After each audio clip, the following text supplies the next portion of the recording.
Hi guys, this is Shilpa Singh Rajput. Hello guys, this is Abhishek Singh. Welcome back to our channel. तो guys कैसे हैं आप लोग? I hope आप लोग बहुत ही अच्छे होंगे। तो guys आज हम एक भोजपुरी वीडियो लेके आए हैं। पवन सिंह जी का ये सॉन्ग है और आप लोग हमारे भोजपुरी सॉन्ग रिएक्शंस को बहुत ज़्यादा पसंद करते हैं, उसके लिए थैंक यू सो मच। और प्लीज़ इसी तरीके से सपोर्ट करते रहिए और वीडियोस को लाइक करते रहिए। अगर आप हमें पहली बार देख रहे हैं तो प्लीज़ हमारे चैनल को सब्सक्राइब कर लीजिए, हम इसी तरह के अच्छे अच्छे रिएक्शंस लेके आते हैं। और बिना किसी देरी के रिएक्शन स्टार्ट करते हैं, फिर बातें करेंगे। Here we go guys, 1 2 3 and start.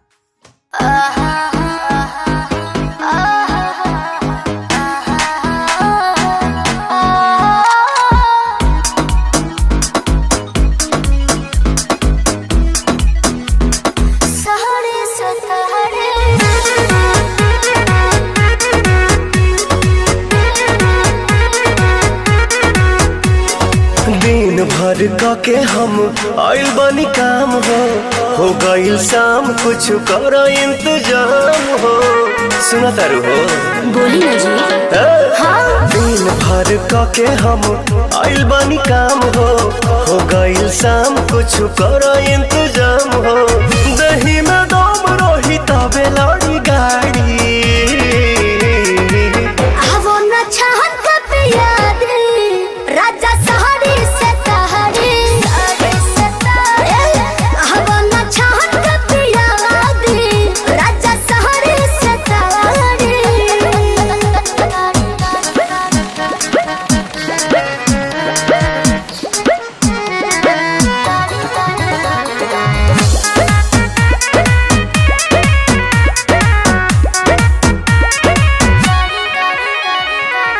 देर ना लगाव तानी हाली कहरा, बिल्कुल करे। चटक चिखाना चिखा के लवने खाली कहरा। ए राजा जी वही ठमडोहिया छोटहिया बिछा दी, हो तप से लबा तबे लबा हो डोलाबी। मूड बनो के तनी बने दया नाड़ी, वो न चाहत पिया दे राजा सहारे सतहरे। वो न चाहत पिया दे राजा सहारे सतहरे।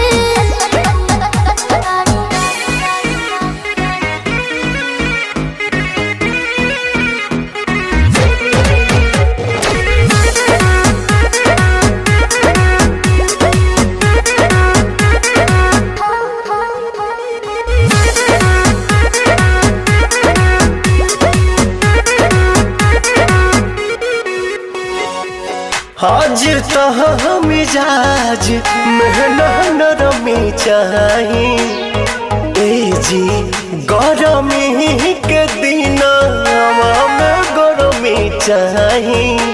ए राजा जी एतना न फायदा करेला दहे दूध हो, चार छक मार के दिमाग बड़ा सूद हो।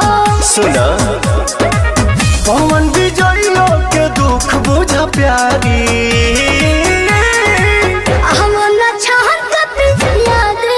राजा सहारे सतहरे। न चाहत कब याद राजा सहारे सतहरे।